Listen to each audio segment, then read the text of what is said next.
how are you a year and a half later? Ever since this happened, it keeps popping up in my mind like it has to pop up on a computer.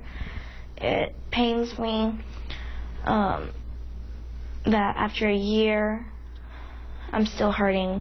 I'd be lying if I said I wasn't angry anymore. I thought I'd be further along than this. It's not easy. There's a loss in a lot of ways. My children have lost their grandparents. My children have lost their innocence. My husband's lost his relationship. So it's hurting. Knowing that I can trust them, it makes me feel stronger. And it's like my parents are my weapons. They help and fight for me.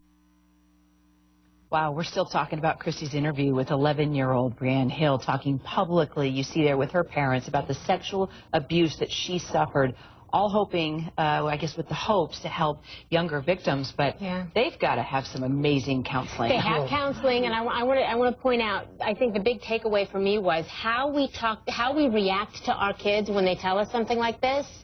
That's a huge fork in the road, because that shapes them. That tells them whether we value them.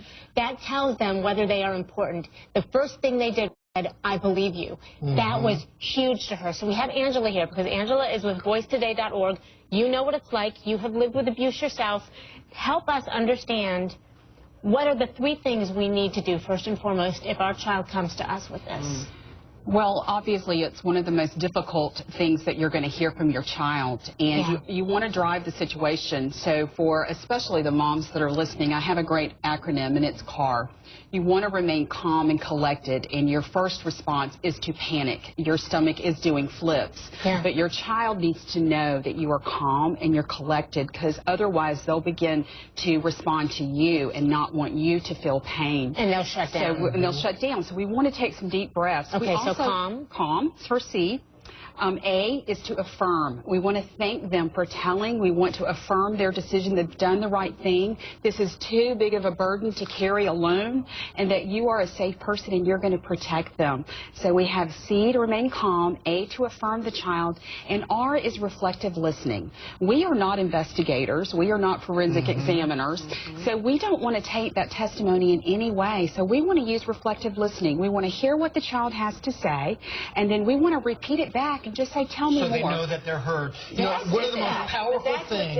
They did that. That's what I mean. This parent, I believe you. Yes. And he also didn't beat his father to a living pulp. Well, and he said that was by the grace of God. Yeah. He you know what was so powerful about that story? We know that people are as sick as their secrets. And to be able to take something that they were told, oh, keep this secret, and to be able to still didn't. Exactly, and to be able to go public with that, it's an amazingly powerful place. The seemingly worst things that happen to us can be an access to helping so many people. But look at this model. Look at the model. We now have in the public media a model for how to deal with the sexual abuse, and it's not to keep it hidden. That's right. Right. And this really is to expose it. To expose it, which they did, and that lifts that burden off of them. And the other thing we have to understand is sexual predators are an entirely different breed of criminal. Exactly. Why? What are the 3 red flags we as parents need to watch for that would bring this hit this home? They are chameleons. They are going to ingratiate themselves into the lives, into our lives. 93% of the time it's someone the child knows, the child loves, and the child trusts.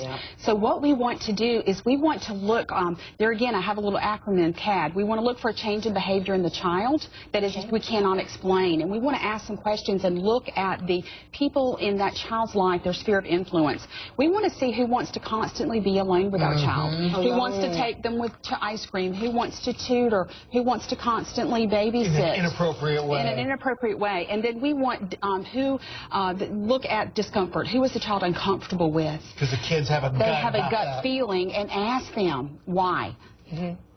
It's amazing. Thank you. This family is outstanding. Well, the subject is one we got to keep talking about. I mean, there's so many things to talk about. If you want to learn more about ways to address these very sensitive conversations with your kids, be sure to check out Angela's foundation over at VoiceToday.org. Angela, you're a wonderful person, and Christy, you're the only one that could have done that interview with such grace. And up next, our Raising America Predator Test, preventing our biggest fear as a parent, abduction. What you need to know.